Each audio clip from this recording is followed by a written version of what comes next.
वसा जनसेवेचा। जिल्हा परिषदेच्या शिक्षकांची 9 सप्टेंबर रोजी बदली झाली आहे।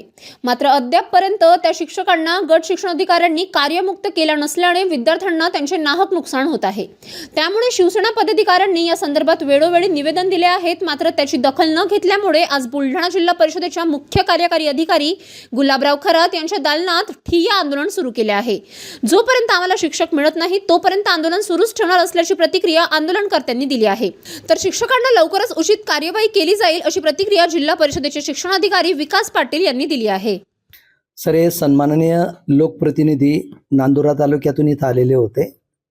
नांदुरा तालुक्यातील काही शिक्षकांच्या जळगाव जामोद आणि संग्रामपूर तालुक्यातून नांदुरामध्ये बदल्या झालेल्या आहेत। नांदुरा आणि संग्रामपूर आणि जळगाव जामोद या तालुक्यांमध्ये रिक्त पदांची संख्या इतर तालुक्यांच्या तुलनेत थोडी जास्त आहे।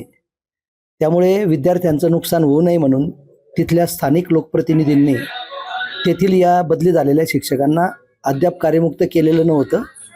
तर त्या अनुषंगाने मी या आंदोलकांची चर्चा केलेली आहे। याच्यात निश्चितच उचित कार्यवाही प्रशासनामार्फत लवकरच केली जाईल। हो सर, लवकरच त्यांना शिवसाहेबाच्या कॅबिनमध्ये आंदोलन चालू आहे शिक्षक मिळण्यासाठी। आम्ही नांदुरा तालुक्यातले प्रॉपर आहोत। जळगावून शिक्षकाच्या बदल्या झाल्या 9 तारखेला, पण आजपर्यंत आम्हाला शिक्षक मिळाले नाही। त्यासाठी आम्ही शिवसाहेबाच्या कॅबिनमध्ये आंदोलन करत आहे। बातम्या व जाहिरातीकरिता संपर्क मोबाईल क्रमांक 9822 72 0784।